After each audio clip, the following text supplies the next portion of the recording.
Olá, boa noite. Plano de integração aérea do governo do estado contempla Patos de Minas com voos quase diários. Bandidos explodem caixa eletrônico e voltam a assustar moradores de São Gotardo. O NTV News desta terça-feira vai mostrar também. Trio de Uberlândia é flagrado pela polícia militar entregando drogas em Patos de Minas. Homem é preso após tentar assaltar e estuprar lojista no Morada do Sol. Usuário de droga vai parar na delegacia após ameaçar o próprio pai. Cratera no bairro Céu Azul continua ignorada pela prefeitura e ameaçando imóveis próximos. Cresce o consumo de refrigerantes entre os adolescentes e especialistas alertam. Cuidados com recém-nascidos inclui limites para as pessoas que forem visitar a casa. Pesquisa inclui aveia na alimentação de vacas para testar aumento da produção de leite. Férias escolares sugere viagens e atenção com o carro antes de pegar a estrada. A acessibilidade para deficientes físicos continua sendo alvo de muita reclamação em Patos de Minas. Essas e outras informações a partir de agora no NTV News.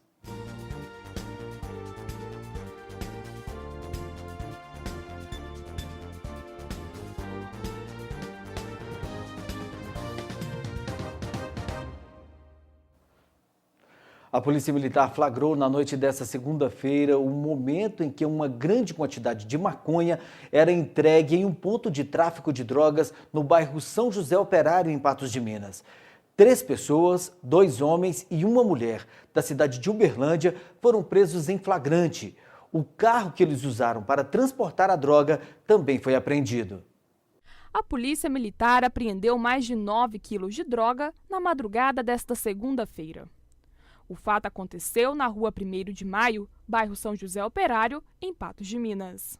Polícia Militar, assim como já é de conhecimento também da Polícia Civil, que ali no bairro São José Operário, há intensa movimentação aí com relação ao tráfico ilícito de drogas. Na noite de ontem, os policiais faziam um monitoramento ali nas imediações da rua 1º de Maio, quando depararam aí com um veículo Peugeot, placas de Uberlândia, de cor prata, estacionando na via pública. Os policiais passaram a monitorar qual seria o desfecho desse automóvel, verificando que um indivíduo desceu com um saco plástico nas mãos e colocou em uma lixeira, de frente a uma residência.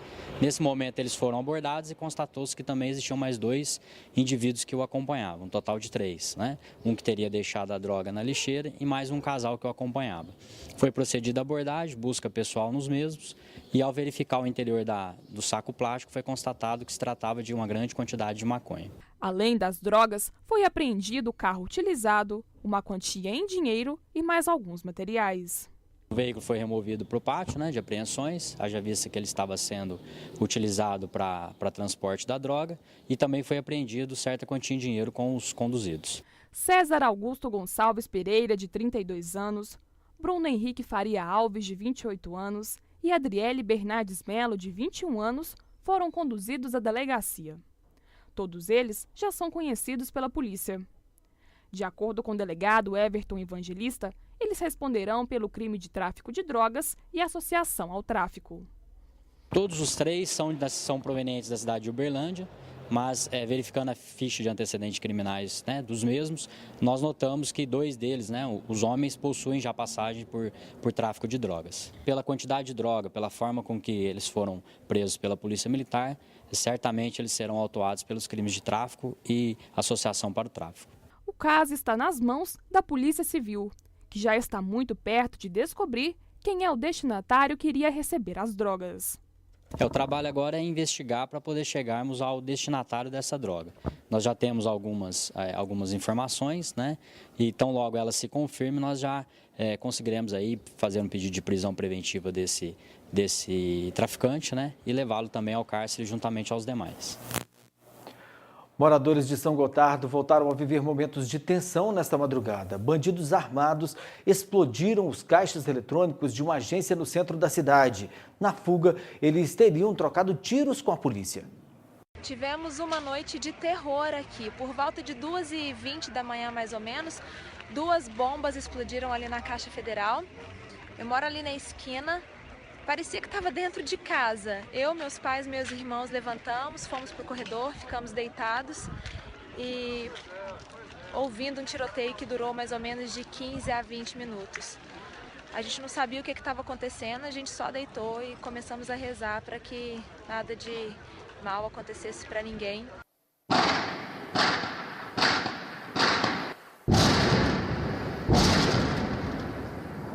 Terrível, porque a gente acorda com esses estrondos, as bombas, todo mundo assustado, terrorismo. O que vocês fizeram? Eu saí da minha cama e deitei no chão. Eu também. Nós saímos, a titia que saiu, foi pro quarto, nós estamos em cima, saímos, corremos pra sala e daí ficamos sentados no chão. Parecia que era dentro de casa, né? Parecia que era dentro de casa, realmente aqui foi, né? A casa tremeu, né? O vidro da minha janela tremeu também, né? Eu fiquei assustado. Aí eu tô assustado até agora. Quando esse negócio aconteceu. E foi a primeira vez que eu vi isso, como diz, São Gotardo, né?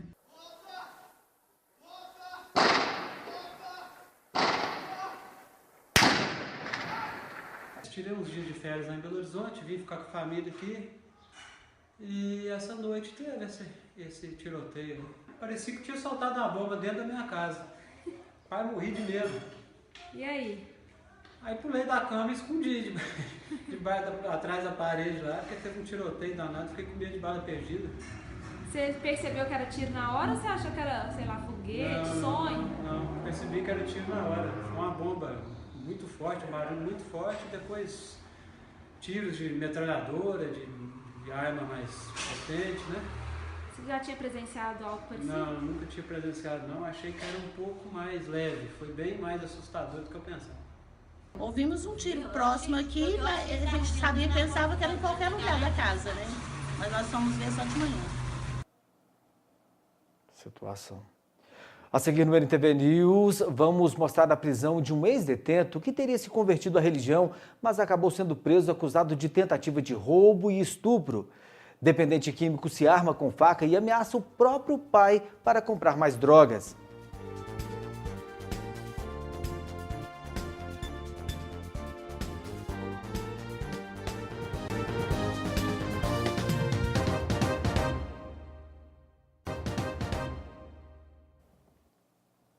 Cerca de 2,5 milhões de pessoas ainda são infectadas por HIV todos os anos, ao mesmo tempo em que as novas drogas têm reduzido a taxa de mortalidade relacionada ao vírus e os soropositivos têm vivido cada vez mais. O estudo foi publicado em meio à Conferência Internacional de AIDS que acontece na África do Sul. O relatório fala em um cenário preocupante de progresso lento na redução de novas infecções por HIV. Preso na Operação Aequalis, o ex-secretário de Estado de Ciência, Tecnologia e Ensino Superior do governo de Antônio Anastasia e ex-presidente do PSDB de Minas, Nácio Rodrigues, foi internado pela segunda vez desde a prisão.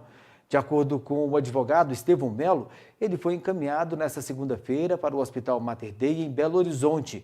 Por volta de 11h20, a Secretaria de Estado de Defesa Social informou que Nácio Rodrigues deixou a penitenciária Nelson Hungria em Contagem para realizar exames médicos e que permanecerá sob escolta. Um homem de 30 anos foi preso na noite desta segunda-feira, acusado de tentativa de roubo e de estupro. Ele tem diversas passagens pela polícia, mas havia se convertido à religião e vinha inclusive fazendo trabalhos missionários para recuperar outras pessoas da criminalidade. O crime aconteceu nesta segunda-feira por volta das 20 horas em uma loja aqui na Avenida Patrício Filho, em Patos de Minas. Segundo a Polícia Militar, Fábio Martins Rocha se aproximou da vítima usando um blusão e de cabeça baixa, anunciando o assalto, dizendo para a vítima: passe o dinheiro e fique calada que é melhor para você. A vítima disse que não tinha dinheiro quando foi segurada pelo braço. O criminoso então empurrou a vítima para dentro da loja e passou as mãos nos seios dela. Ao ver que seria estuprada, ela pediu para ele levar tudo. No entanto, o acusado ficou com as mãos no seio dela e conseguiu abaixar a sua calça.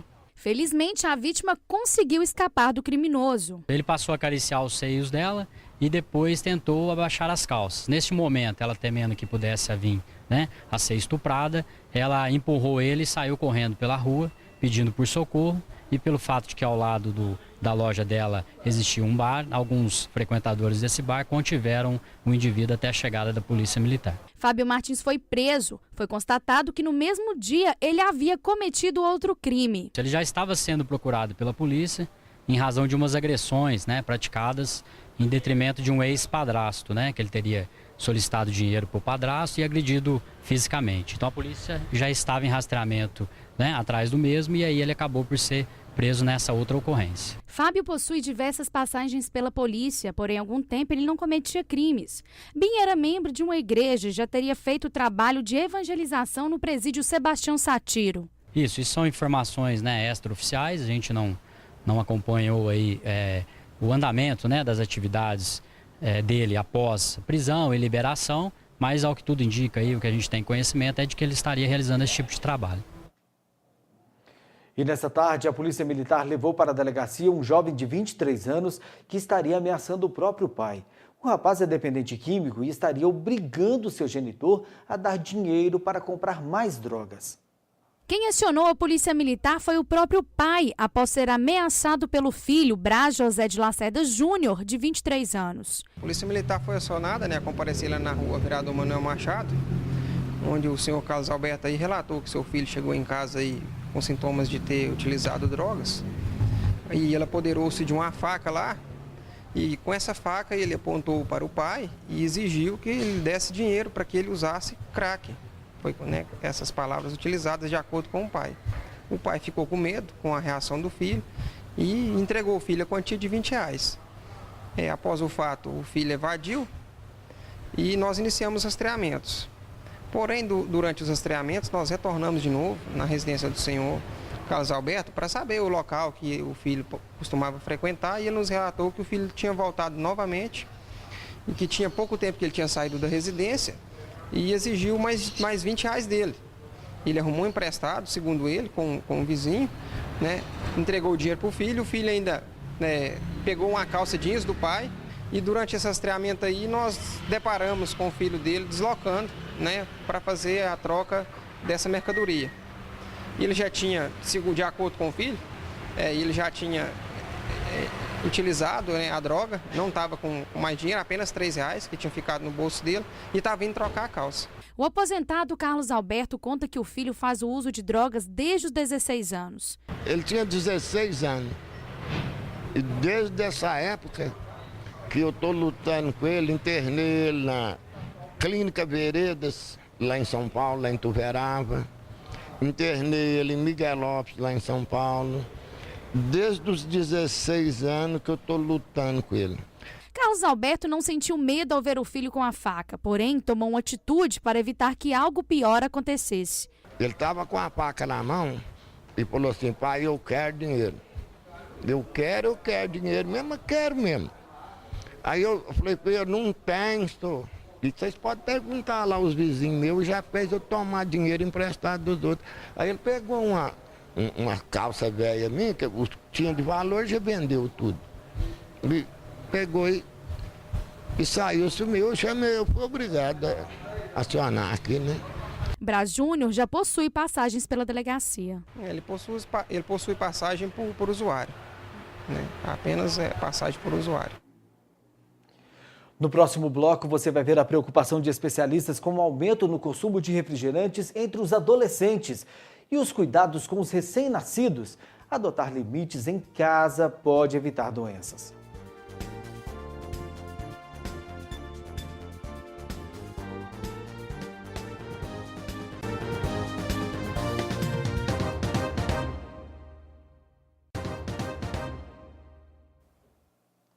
Subiu para 193 o número de mortes por dengue em Minas Gerais este ano, segundo a Secretaria de Estado da Saúde. Boletim divulgado nesta terça-feira sobre a doença mostra que outros 109 óbitos relacionados à enfermidade estão sendo investigados. O levantamento também revela que a maioria das vítimas, 62 pessoas, tinha mais de 80 anos de idade. Ainda segundo a Secretaria, 527.673 casos prováveis de dengue foram contabilizados este ano no estado. Foram 7.189 casos de Zika vírus confirmados e outros 103 de febre chikungunya. As 3 doenças são transmitidas pelo mosquito Aedes aegypti. O consumo de refrigerante vem crescendo entre os jovens. Para os profissionais de saúde, um perigo, já que este tipo de bebida não traz nenhum benefício para o organismo. Para muitos é difícil resistir a um copo gelado de refrigerante. No entanto, é importante lembrar que o produto está cheio de compostos que prejudicam a saúde. Tem excesso de açúcar, né, o carboidrato, xarope, acidulantes, tem no caso dos adoçantes, que são usados nos refrigerantes diet também, que não são saudáveis, né, e os conservantes. A bebida não possui nenhum valor nutricional. O refrigerante altera o funcionamento do corpo e pode aumentar o risco de ataques cardíacos, osteoporose, diabetes e obesidade. Está extremamente ligado com o ganho de peso e obesidade devido ao alto consumo que hoje em dia tem, principalmente no meio de crianças e adolescentes, coisa que não deveria existir. Então, além do ganho de peso, diabetes, porque é uma bebida extremamente doce, né, que tem muito açúcar. Então, tem várias doenças, sem citar as doenças que não são nutricionais, que são cáries, que a pessoa também pode ter perda óssea também, né, deixar os ossos mais fracos. Mesmo trazendo vários malefícios para a saúde, o refrigerante ocupa o 6º lugar na lista dos 20 alimentos mais consumidos por adolescentes. De acordo com uma pesquisa divulgada pelo Ministério da Saúde, 17,1% dos adolescentes de 12 anos a 17 anos estão com sobrepeso, enquanto 8,4% foram avaliados como obesos. A pesquisa de âmbito nacional tem como objetivo estimar a prevalência do diabetes, da obesidade, de fatores de risco cardiovascular entre os adolescentes. Um dos motivos da ganha de peso é o excesso de açúcar que contém na bebida. Esse é um dos malefícios mais assustadores. Uma lata de refrigerante contém o equivalente a 10 colheres de açúcar. É o açúcar excessivo que tem na bebida, sem contar que a gente não pode deixar de fora esses corantes que são usados, que não fazem bem para o nosso corpo. Tem sódio, né? O refrigerante a gente chama como caloria vazia. Ou seja, já que vai hidratar com uma coisa boa, escolha uma coisa que vai nutrir o organismo, não uma caloria vazia. Simplesmente ela tem caloria, ela não vai ter uma vitamina que vai te alimentar, um mineral que vai te alimentar. Ele simplesmente só serve para engordar. Mesmo o consumo moderado pode ser perigoso e refrigerante zero ou light também não são uma boa alternativa. Os adoçantes usados no refrigerante, eles são riquíssimos em sódio, a cisfamicar, a sacarina sódico, ciclamato, aspartame, que além de ter o sódio, são adoçantes que usados em excesso, tem alguns estudos que falam que são cancerígenos. A orientação é simples. Evite refrigerantes. A gente tem que estar evitando esse consumo desses refrigerantes, até mesmo para a gente dar exemplo para os menores, né? A chegada de um filho é sempre cercada de muita alegria e entusiasmo por parte dos pais. Mas só isso não basta para proteger a saúde do bebê. A lista de cuidados feita por especialistas inclui limites para quem for, inclusive, visitar o recém-nascido. Tainã é mamãe de primeira viagem. Ela é mãe de Felipe, com apenas 3 semanas de vida. Confessa que ainda está se adaptando a esta nova e importante tarefa, que é ser mãe. Bom, no início a gente assusta um pouco, porque o bebê não tem rotina, não tem dia, não tem noite.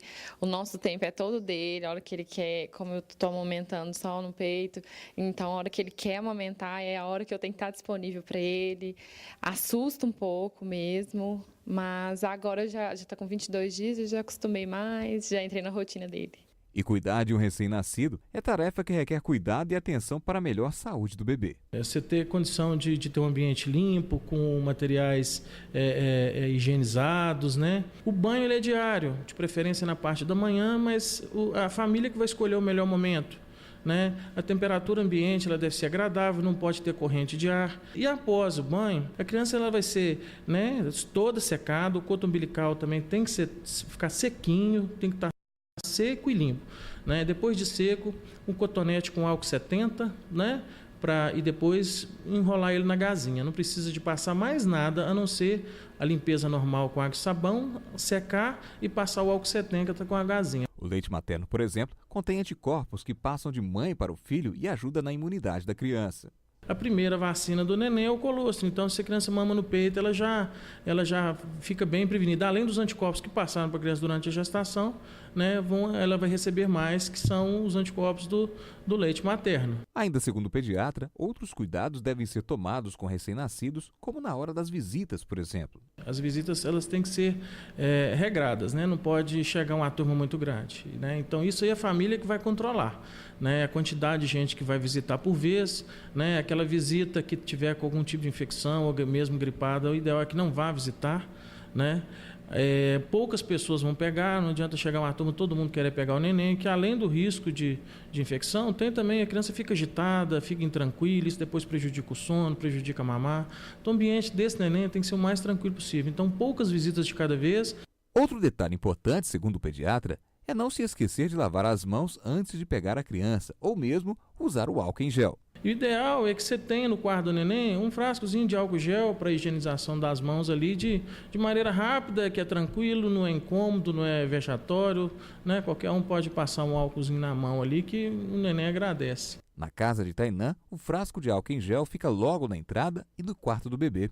Segundo ela, é importante a higienização das mãos. O álcool em gel sempre está assim à mostra, né, para a pessoa já perceber que para ela passar, se ela quiser pegar o neném, né, não tem como às vezes a gente falar, mas a pessoa assim tem que saber da parte dela o que ela tem que fazer.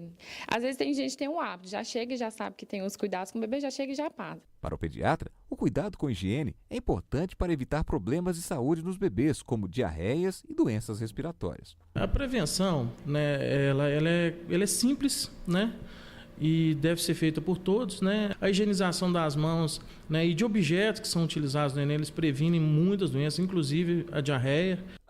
Outro detalhe importante para manter a saúde dos bebês é seguir o calendário de vacinação. A partir do 5º ao 7º dia, né, de preferência no 5º dia, levar no posto de saúde, vai ser colhido o teste do pezinho e programado todas as vacinas. Vai ser feitas as primeiras vacinas e programadas as demais, né? A primeira visita ao pediatra, o recomendado é que seja feita do 7º ao 10º dia, primeira, e depois visitas mensais no primeiro ano de vida. A Polícia Civil de Minas Gerais, em parceria com a Secretaria de Estado de Planejamento, vai disponibilizar, a partir de hoje, a emissão do atestado de antecedentes nos terminais de autoatendimento das UAIs, pela internet e também pelo aplicativo MG-APP. A medida, além de desonerar o Estado dos gastos com a emissão em papel, traz uma série de benefícios aos cidadãos, como a facilidade para a retirada do documento, a inexistência de filas e burocracias, o custo zero para a emissão e a comodidade e a rapidez do processo. A retirada presencial ainda ocorrerá, contudo, será apenas nos casos em que a emissão não for possível nos canais virtuais. Nós vamos para um intervalo e na volta vamos mostrar a preocupação de moradores com uma cratera que continua crescendo no bairro Céu Azul e a iniciativa de pesquisadores de incluírem a aveia na alimentação animal para aumentar a produção de leite.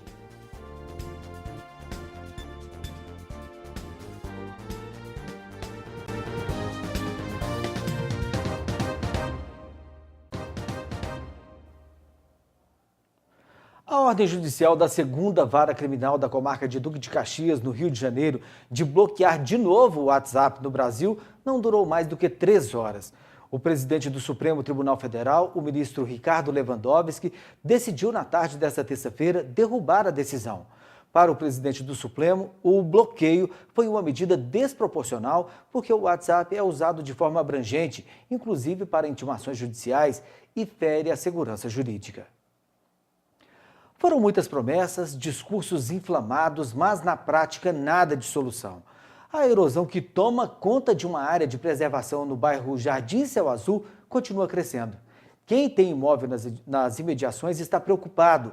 Algumas casas já foram atingidas pela cratera.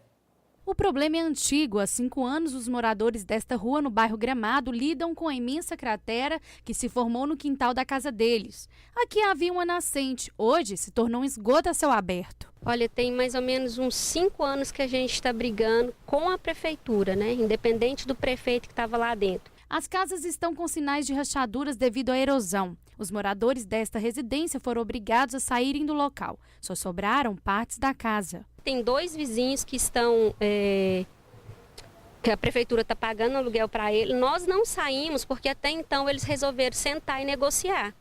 Né? Só porque esse negociar ficou só na palavra. Né? E no processo que está rolando, como eu te falei, tem uns 3 meses que chegou num patamar de sentar, de falar em desmembrar lote para estar ressarcindo a gente, né? A prefeitura está indenizando, mas não saiu disso. Sempre que você liga tem uma desculpa. Se vai para fulano, não, fulano está na mão de ciclano, chega no ciclano, está na mão de Beltrano. E assim eles vão empurrando a gente. A Yara e outros moradores estão cansados de aguardar uma resposta das autoridades. Recentemente foi agendada uma reunião na prefeitura para definir o que poderá ser feito. Porém, o processo está parado. Existe até um processo em andamento, mas que nos últimos meses está bem parado. E a gente vai na prefeitura, a gente liga e o processo nunca anda. Ele estagnou lá. E está chegando novamente o período da chuva e, como vocês viram pelas imagens, o negócio está bem arriscado. O que os moradores querem é uma solução, pois a situação é de risco e não há como mais esperar. O que nós queremos é empenho das autoridades responsáveis por nós, a população.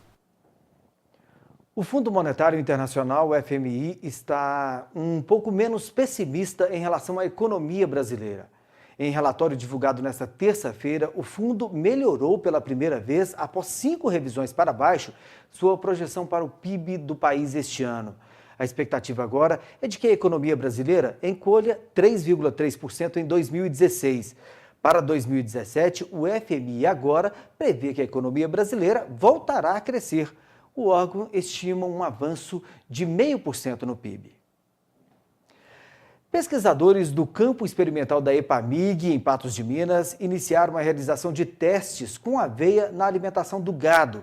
Eles querem testar a eficiência desta variedade no aumento da produtividade de leite no inverno. A aveia preta é uma espécie forrageira de clima frio, mas que surge como alternativa para a alimentação do rebanho no período seco do ano por ter alto valor energético. É um alimento rico em proteína, podendo alcançar até 26% de proteína bruta na matéria seca, quando colhida entre 30 e 40 dias de ciclo. A gente busca justamente essas espécies, né, que se adaptam bem nesse período, que é um período de temperaturas mais baixas. E essas espécies, por ser bem adaptadas a esse clima mais frio, elas conseguem ter um bom desenvolvimento nessa época. Na estação da EPAMIG, em Sertãozinho, o trabalho de pesquisa desse material é recente. Tem apenas 2 meses, mas já é animador. Este lote de 10 vacas leiteiras está recebendo aveia picada à vontade no coxo, enquanto este outro lote, também de 10 animais, recebe silagem durante o intervalo entre ordenhas, para comparação.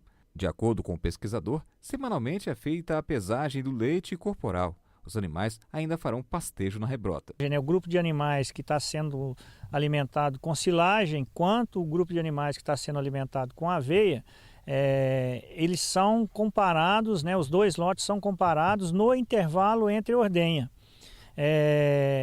Entre a primeira e a segunda ordenha, então os animais, né, um grupo fica alimentando com aveia e o outro com silagem. Após esse período, após a segunda ordenha, esses animais são soltos, né, e eles ficam no sistema, no regime de pasto. As primeiras coletas de dados já apontam que com a dieta de aveia não há, por exemplo, redução de leite. Então, a gente está agora, né, no primeiro ano de coleta de dados, de informações, né? E o objetivo é que a gente faça esse trabalho durante 2 anos consecutivos. E o que a gente tem observado até esse momento, nos dados preliminares, é que realmente não há diferença na produtividade dos animais, né? Tanto na produtividade como no score corporal dos animais, né?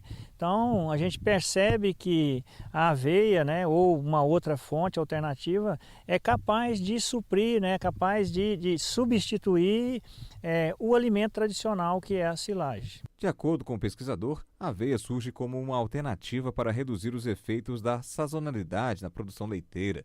Resultados mais conclusivos devem sair nos próximos meses. O trabalho ele foi idealizado para ser feito durante 2 anos, né, durante 2 períodos de inverno, né? Então, já agora em setembro, outubro, a gente já tem os resultados desse primeiro ano de trabalho, né? Agora, os resultados finais, conclusivos, só após o segundo ano mesmo de trabalho. Mais filhos estão dispostos a presentear no Dia dos Pais deste ano. A data, que será celebrada no dia 14 de agosto, deve movimentar 5 bilhões e 600 milhões de reais na economia brasileira, segundo pesquisa divulgada nesta terça-feira. A intenção para a data cresceu 4 pontos percentuais em comparação com 2015, passando de 32% para 36%. Entre aqueles que pretendem ir às compras, quase a metade, ou 47%, mostrou a intenção de comprar roupas, seguido de perfumes e cosméticos, calçados e acessórios.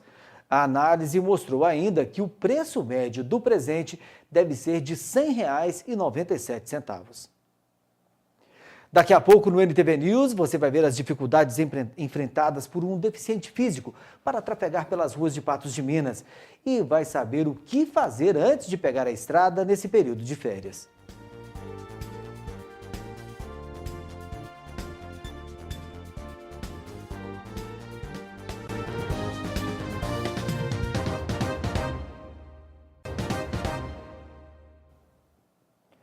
O governo de Minas anunciou nesta terça-feira o início da operação de 60 voos semanais ligando o aeroporto da Pampulha, em Belo Horizonte, a 12 municípios do interior do estado. Os voos serão feitos em aviões de pequeno porte por meio de um projeto coordenado pela Codemig e terão início na segunda quinzena de agosto. Na região, Patos de Minas é a única cidade contemplada. O governo afirma que, dependendo do retorno, as frequências dos voos, bem como o número de cidades atendidas, poderão aumentar. As saídas de Patos de Minas serão às segundas, quartas, quintas e sextas-feiras, em horários variados, e o preço da passagem vai girar em torno de R$ 400 a R$ 500. Os estudantes mineiros já estão de férias escolares e muitas famílias aproveitam esta época para viajar. Antes de pegar a estrada, no entanto, é importante tomar alguns cuidados para não correr o risco de ficar no meio do caminho. As férias de inverno chegaram. É hora de planejar o roteiro e arrumar as malas. Mas antes de pegar a estrada, dê uma olhada nas condições do seu carro. É importante fazer uma revisão completa para garantir a segurança e evitar problemas durante a viagem. Isso aí é um fator muito principal, né? Que você tentar conferir parte elétrica, sistema de pneu, calibragem, óleo, entendeu? Esses detalhezinhos que é mais importante. Confira a seguir os principais componentes dos veículos que precisam de atenção em uma revisão veicular. O óleo, se tiver com nível muito baixo, pode causar um travamento do motor, a luz do óleo acender, entendeu? E pode prejudicar numa viagem. Sempre está conferindo o óleo, trocando ele, né? A calibragem do pneu, se o pneu não está com desgaste, se está deslocado, entendeu? Isso aí tem que estar verificando constantemente. A parte elétrica é a coisa mais importante, mais que essa nova lei agora, que está vindo aí, que já veio, já está vigorando, né? Seta, farolete, luz alta, luz baixa. Tudo isso aí tem que estar atento a isso aí, porque agora tem que a luz tem que ficar acesa na estrada, tá ligada, né? Então já é um fator para evitar problema, né? A revisão geralmente é rápida, mas o jeitinho brasileiro acaba deixando tudo para a última hora. O ideal é separar um tempinho para a visita ao mecânico. Sempre está fazendo essa manutenção, essa revisão, tem que estar programando um mês antes para não ficar na última hora, que tudo na última hora corrida é ruim, não é coisa boa. O Código de Posturas de Patos de Minas estabelece uma infinidade de regras para a construção de imóveis na cidade. Mas o desrespeito ainda é grande e a acessibilidade para deficientes físicos continua sendo motivo de reclamação. A pessoa portadora de deficiência tem direito à igualdade e à não discriminação. Para isso, foi criada uma lei que defende esse direito, porém não é cumprida como deveria e os deficientes têm encontrado bastante dificuldades. A questão da acessibilidade da pessoa com deficiência, ela passa por vários direitos do nosso ordenamento jurídico. Eu diria que os principais são o direito à igualdade e o direito à não discriminação. E eu não estou falando de uma igualdade formal, mas de uma igualdade material, que exige uma ação por parte do poder público para poder implementar esses direitos, para poder retirar os obstáculos que essas pessoas com deficiência possuem para poder participar da vida em sociedade. A legislação a respeito da acessibilidade, ela é avançada. O nosso país, ele aderiu a um tratado internacional que regula o tema. Nós temos um Estatuto da Pessoa com Deficiência que foi promulgado no ano passado. E no âmbito do município, nós temos o Código de Posturas, a Lei de Uso e Ocupação do Solo e o Plano Diretor. Entretanto, a simples declaração de direitos no papel não vem sendo suficiente para que as pessoas com deficiência possam ter acessibilidade. O que nós verificamos é um descumprimento sistemático desses direitos. A falta de acessibilidade é um problema antigo e que vem se agravando ainda mais com a construção de novas arquiteturas, onde não se tem a preocupação de cumprir a lei que assegura acessibilidade a todos os portadores de deficiência. Uma das grandes dificuldades das pessoas se locomoverem é a questão das calçadas, né? As calçadas, de forma geral, são ruins, são mal conservadas. E o pior assim, que a gente vê no dia a dia é que as construções novas estão cada dia piorando mais as calçadas. As pessoas não respeitam as várias leis, desde o Código de Postura do município até leis federais que diz que a calçada deve ser acessível e para o trânsito dos pedestres. Não pode ter nenhuma barreira que impeça a pessoa de se locomover.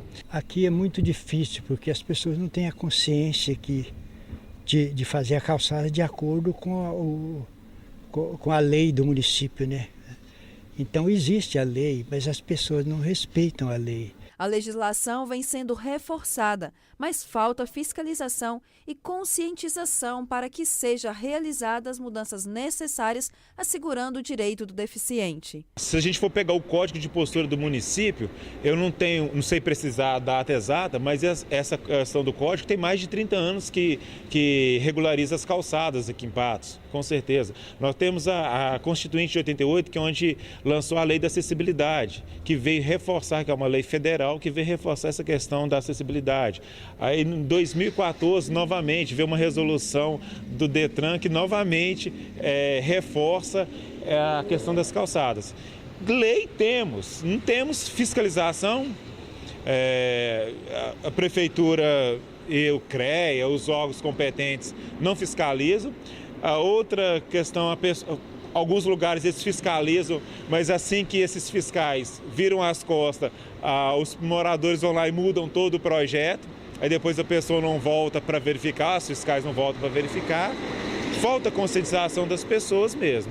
Algumas calçadas são tão irregulares que mesmo pessoas que não possuem qualquer tipo de deficiência também se deparam com dificuldade de transitar com segurança. E isso agrava. Aumenta o risco de acidente, porque a pessoa tem que andar na rua, aumenta o risco de acidente, e uma pessoa fica ocupando o espaço da outra. Os carros devem ficar na rua, os veículos, né, carros, motos, bicicletas, e nós pedestres deveríamos ficar na calçada. Aí acaba que nós vamos para a rua para transitar, porque não tem condições de transitar pelas calçadas. Não só a lei deve auxiliar as pessoas portadoras de deficiência a terem mais acessibilidade, mas também a população deveria ter consciência no cumprimento dessas normas, respeitando o espaço das pessoas que encontram mais dificuldades no simples transitar. A alternativa para aqueles que veem seus direitos sendo feridos é ajuizar ações que garantam o cumprimento da lei.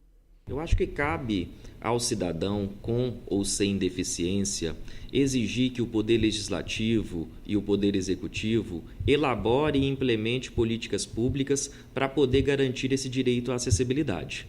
Caso haja omissão, elas podem ajuizar ações individuais ou coletivas para que o Judiciário possa compelir os poderes constituídos ao cumprimento desses direitos. O NTV News desta terça-feira termina aqui. Outras informações amanhã às 11h30 no 30 Minutos e às 19 horas em nova edição do NTV News. Uma boa noite para você e até lá.